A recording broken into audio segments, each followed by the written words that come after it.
In the ancient world, the Holy Spirit was described as the wild goose. Now I get it, because we have a lot of Canadian geese where I'm from. Geese are the biggest little animal, because they take up a ton of space simply by existing. And when you're driving, hitting a goose is a $500 fine. So when you see one on the road, you immediately break out of your tunnel vision, you slam on the brakes, and you're super aware of your surroundings. You see, that's one of my biggest takeaways from this year. The surroundings are always there. Institutions, like roads, can help you to ignore the surroundings for a while. And they can provide a path for you for a while. But seeing a goose on the road shows you a glimpse of how out of place that road is. That there's something larger than this one structure can give life to. And that this structure is keeping something out. The impulse to ignore your surroundings is, to me, very understandable. When I think about outside surroundings, I think of the ocean. When you swim in the ocean, you're always looking at a buoy. And that buoy represents a sort of pool. It's safe here.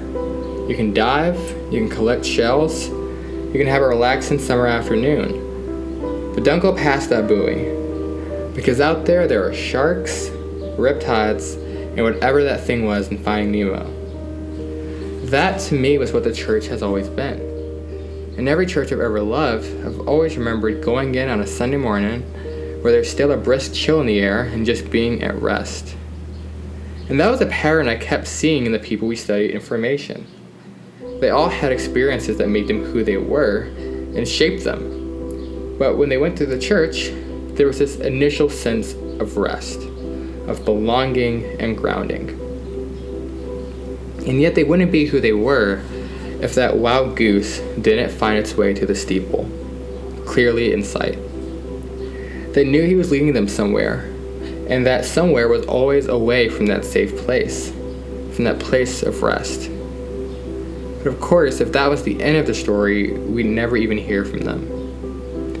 For all my life, I've heard clergy say at the end of the church service, "Go out and serve the Lord." But I guess I never truly grasped the implications. Church is either a rest stop, a place to be discipled and sent out, or it becomes a fortress to protect from sieges. And, I had a very fortress mentality when I started this program. I read a bunch of existentialist guys in dark suits who really depicted what I thought New York was going to be. I thought I would finally come to my own as some sort of stoic existentialist New Yorker who was simply temporarily embarrassed by living in Virginia. I guess the whole premise was that I saw the world as simply governed by the random events of chance. Everything was randomized. And the goal of the church was to surround yourself with symbols and beauty and say, well, that's where we find meaning. In that sense, I didn't even understand Jesus. He was just a symbol we stuck with out of principle rather than any sort of conviction. That's what made talks about mysticism so difficult. So much of it requires closing your eyes, blocking out the symbols, and in some sense seeing past the walls.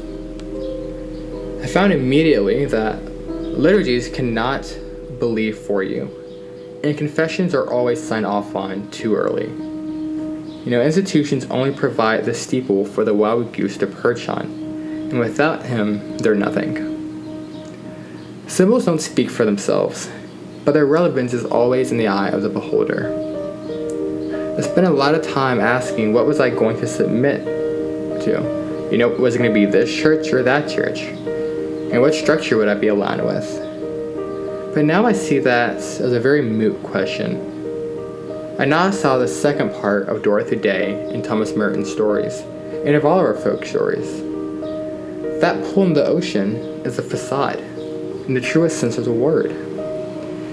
There's a danger inside the pool, and yet there's also wonder outside of it. We can put lines up and buoys that say beware, but we're all swimming in the same ocean, and our paddles and thrashers affect other people. That's what community is.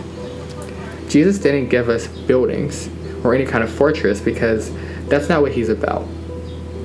He gave us the wild goose, which is so much better than any other fortress. Mysticism is simply inevitable, because you have to close your eyes and walk out in faith to do anything.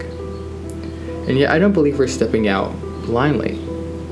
The thing about geese is that they're amazing navigators, and know the ocean better than the best sailor there ever was.